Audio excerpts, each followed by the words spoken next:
ఈరోజు టాపిక్ ఏంటి అంటే ఇన్ఫ్లుయెన్సర్స్ గురించి మాట్లాడుకుందాం. ఇన్ఫ్లుయెన్సర్స్ ఒక వీడియో పెట్టారు అంటే ఎవరన్నా పిల్లలకి ఒంట్లో బాగోలేదన్నా, వాళ్ళకి ఆపరేషన్ చేయాలన్నా ఎన్ని లక్షల రూపాయలు, కోట్ల రూపాయలు తీసుకొచ్చారో, ప్రభుత్వం చేయలేని పనులు కూడా ఎంత ఇదిగా ఇన్ఫ్లుయెన్సర్స్ చేశారో మొన్నంతా మనం చూసాం. ఆ వీడియో తర్వాత చాలామంది ఇన్ఫ్లుయెన్సర్స్ దగ్గరికి వచ్చి, యూట్యూబ్ ఛానల్స్ ఉన్న వాళ్ళ దగ్గరికి, ఇన్స్టాలో చాలా ఫాలోవర్స్ ఉన్న వాళ్ళ దగ్గరికి వచ్చి, నాకు అన్న ఈ వీడియో చేసి పెట్టండి, మా బాబుకు బాగోలేదు, మా పాపకు బాగోలేదు, కొంచెం మాకు ఎక్కడన్నా ఫండ్స్ ఇప్పించండి అని చెప్పి అడగంగానే ఒక యూట్యూబర్ ఉండి, నాకు అప్పు 30 లక్షలు ఉంది, అది కట్టేసేయండి మీరు, నేను చాలా ఇబ్బందుల్లో ఉన్నాను, మీ కోట్ల రూపాయలు వచ్చేటట్టు నేను చేస్తాను అన్నాడు. అతను చెప్పినట్టుగానే వాళ్ళు 30 లక్షల రూపాయలు అప్పు అతనికి కట్టేశారు. కట్టిన తర్వాత ఇంకా ఫండ్స్ రేజ్ చేశాడు, ఇంకో అతన్ని ఎవరినో యాడ్ చేసుకున్నాడు. అతను ఇతను కలిసి వీళ్ళ అకౌంట్లో, తల్లిదండ్రుల అకౌంట్లో పడే డబ్బులు తల్లిదండ్రుల అకౌంట్లో పడ్డాయి. విడిగా తీసుకొచ్చి వాళ్ళకి ఇచ్చే డబ్బులు ఇస్తే కోట్ల రూపాయలు డబ్బులు చక్కగా ఇచ్చారు. అందరూ కుంకుమరణలు అమ్మేసి, కాలు పట్టీలు అమ్మేసి, పిల్లలకి చదువుకోవడానికి వాళ్ళ పిల్లల హాస్పిటల్ ఖర్చులు కూడా ఉన్నవి కూడా తీసుకొచ్చి, ఇంకో బాబు బతికితే చాలు మన వల్ల, ఇంకోళ్ళు బతికితే చాలని ఇంట్లో ఉన్న బంగారం, ఒక అతనైతే కారు కూడా అమ్మేసి ఆ డబ్బులు ఇచ్చారు. అంతకుముందు కూడా మనం ఒక పాప విషయంలో చూసాం. అతనుకున్న చేతికున్న కడియాలు కానీ, ఇళ్లలో ఆడవాళ్ళు కిడ్నీ బ్యాంకులో దాచుకున్నావు కానీ, పసిపిల్లలు కానీ తీసుకొచ్చి ఎంత ఇదిగా చేస్తున్నారు. ఫారినర్స్ బాగా చదువు సంపాదించుకున్న వాళ్ళు కూడా డాలర్స్ రూపంలో ఎంతో ఇదిగా మనకి అక్కడ కూర్చుని వాళ్ళు సంపాదిస్తూ కూడా ఇన్ఫ్లుయెన్సర్స్ చెప్పారు ఆ పాపకి నిజంగా డబ్బులు అవసరం కదా అని సహాయం చేస్తున్నారు మనకి. ఆ సహాయాన్ని అలాగే ఉండనివ్వండి అన్న. మీకేం పోయింది? మీరు సంపాదించుకున్నారు, 30 లక్షలు కట్టమనగానే కట్టేశారు. పోనీ ఆ ఒక్క వీడియో వల్ల మీరు 30 లక్షలు తీసుకుని ఊరుకున్నా బాగుండేది, చాలా రాయల్టీగా ఉండేది. వాళ్ళకి ధనమ్మని 10 కోట్ల రూపాయలు ఎంతో డబ్బులు తీసుకొచ్చి ఇచ్చారు, కొంత డబ్బు మీరు తినేశారు, ఆ బాబుకి ఇంకా డబ్బులు అవసరం ఉంది. కానీ ఇప్పుడు ఏమొచ్చింది, మేము అంత ఇచ్చాం, మేము ఇంత ఇచ్చాం, మీరు డబ్బులు తినేశారు అని చెప్పి ఒక పేరు ఒకటి మిగిలింది మీకు. అవునా? ఆ పేరు మిగిలితే ఇంక ఏ ఇన్ఫ్లుయెన్సర్ని ఎవరు నమ్ముతారు? ఇంకా ఏ బాబు కన్నా, ఏ పాప కన్నా ఏ కష్టం వస్తే వాళ్ళు ఎలా చేసుకోగలుగుతారు? ఎవరు డబ్బులు వేస్తారంటారు చెప్పండి? ఇలాంటి స్కాములు చేయాల్సిన అవసరం ఏంటి? ఇన్ఫ్లుయెన్సర్స్ అంటే చక్కగా మంచి వీడియోలు, సృజనాత్మకంగా ఉండేవి, ప్రజలకు ఉపయోగపడేది, ప్రజలకు దగ్గరగా వెళ్ళేవి, రాజకీయ నాయకులకు ఏదైనా మన వల్ల ఉపయోగపడుతుంది, లేకపోతే ప్రభుత్వానికి ఉపయోగపడుతుంది అన్న వీడియోలు చేసుకుంటూ పోవాలి. కానీ ఇలా జనాల్ని మోసం చేస్తూ మీరు కూడా ఇలా తయారైపోతే ప్రజలు ఎవరు నమ్మాలంటారు? పసిపిల్లల విషయంలోన మీరు ఇలా ప్రవర్తించేది? ఎంత అసహ్యకరంగా ప్రవర్తిస్తారా? పేడ్ ప్రమోషన్స్ చేయటం, ఇంట్లో ఉండి వర్క్ చేసుకోవచ్చు, చక్కగా డబ్బులు సంపాదించుకోవచ్చు అని ఆడవాళ్ళే డబ్బులు తీసుకుని ఆ కంపెనీ వాళ్ళ దగ్గర ప్రమోషన్స్ చేయటం, ఎన్ని చూసాం మనం. ఎంతోమందికి డబ్బులు పోయినాయి అట్లా ఆడవాళ్ళకి. వాళ్ళు బయటకు వచ్చి గోల చేశారు. అప్పుడు అది పెద్ద కేసులు అవ్వలేదు, ఆ డబ్బులు వెనక్కి తిరిగి రాలేదు. ఆ పోయిన డబ్బులు కట్టించిన వాళ్ళు ఎవరైతే ఉన్నారో ప్రభుత్వం పోలీస్ స్టేషన్లో వాళ్ళని పిలిపించి అందరికీ డబ్బులు ఇప్పించాలి కదా, నువ్వే కదా చేసావు ఈ ప్రమోషన్స్ అని, కట్టవమ్మా డబ్బులు అని చెప్పి ప్రతి ఒక్కరికి ఇప్పించేసేయాలి కదా. ఇప్పించలా. మరి అలాంటప్పుడు ఎలా చేస్తారు? ఎలా చేస్తారు చెప్పండి? ఎంత దారుణంగా ఇన్ఫ్లుయెన్సర్స్ ఉండేది. ఈ చీర కొనుక్కోండి, ఈ జాకెట్ కొనుక్కోండి, ఈ బ్లౌజ్ కొనుక్కోండి, ఇతర సామాన్లు కొనుక్కోండి, బలానా షాప్కి వెళ్ళాం, మేము అది కొనుక్కున్నాం, ఇది కొనుక్కున్నాం. ఇంతేనా భజన? యూట్యూబ్ తెరిస్తే చక్కగా మీరు ఫండ్స్ రిలీజ్ చేస్తున్నారు, చక్కగా అందరూ అకౌంట్లో డబ్బులు వేస్తున్నారు.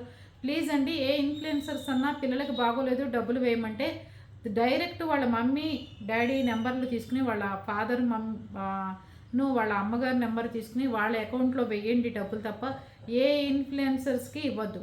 లేదు అంటే వాళ్ళ ఇళ్ళకెళ్ళి వాళ్ళకే డైరెక్ట్ ఇచ్చిరండి. లేదంటే అక్కడున్న పెద్దవాళ్ళని తీసుకుని, వాళ్ళకి సంబంధించిన వాళ్ళని తీసుకుని వాళ్ళకే డైరెక్ట్గా డబ్బులు అందే విధంగా చేయండి తప్ప ఇలాంటి పనులు ఏది చేయకూడదని చెప్పి నేను అనుకుంటున్నాను. వాళ్ళవి ఒక కొబ్బరికాయను తాటికాయ పోతేనే వాళ్ళ తోటలో, వాళ్ళ పొలంలో ఎంత బాధ కలిగిపోయి ఫెన్షింగ్ కత్తిరించాడండి అని చెప్పి బాధ కలిగిపోయింది. కువైట్కి వెళ్ళి, మస్కట్కి వెళ్ళి, అక్కడికి వెళ్ళి, దుబాయ్కి వెళ్ళి, లేకపోతే వేరే విదేశాలకు వెళ్ళి మొగుళ్ళు సంపాదించుకుని అక్కడ పనులు చేసి ఆడవాళ్ళకి దాచుకుంటారు కదా అని డబ్బులు ఇస్తే ఇంట్లో ఉండి వర్క్ చేసుకోవచ్చు అని చెప్పి మనిషికి 40,000 రూపాయలు చొప్పున కట్టించుకుని అదంతా గోలుమాలేదు. ఇక్కడ స్థలాలు కొనండి, అక్కడ స్థలాలు కొనండి అంటే ఎంతోమంది మనము స్థలాలు కొంటే ఆ స్థలాలు డబల్ రిజిస్ట్రేషను, త్రిబుల్ రిజిస్ట్రేషన్లు అయ్యి అక్కడ స్థలాలు లేని మనుషులు కూడా చాలామంది ఉన్నారు. ఇలాంటి ఇన్ఫ్లుయెన్సర్స్ చేయటం వల్ల ప్రజలు చాలా చాలా అపనమ్మకంతో ఎవరిని నమ్మాలి, ఎవరిని నమ్మకూడదు కూడా తెలియట్లేదు.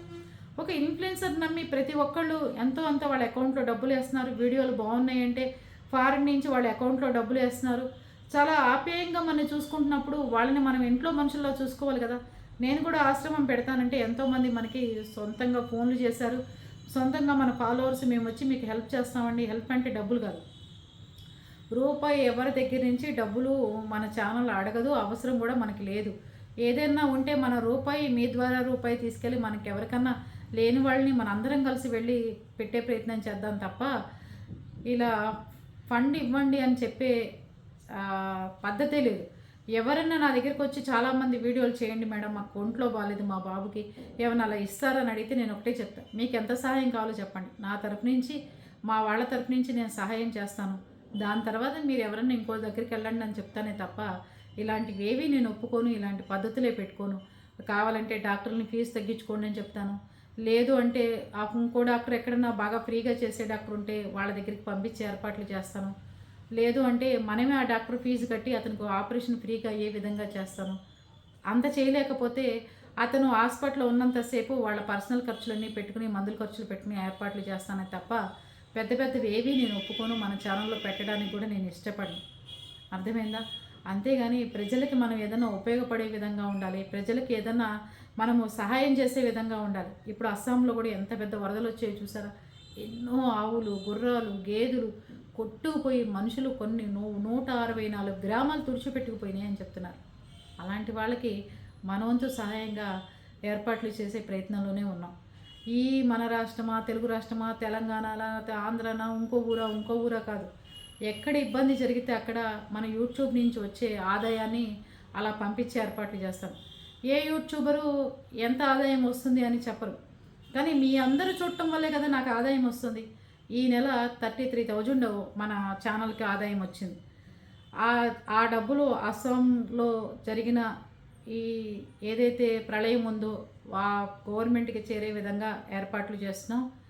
అంతేగాని ఈ యూట్యూబ్లో వచ్చే డబ్బులు మేము కానీ, మా ఫ్యామిలీ సభ్యులు కానీ, మా పిల్లలు కానీ ఎవ్వరూ వాడుకో.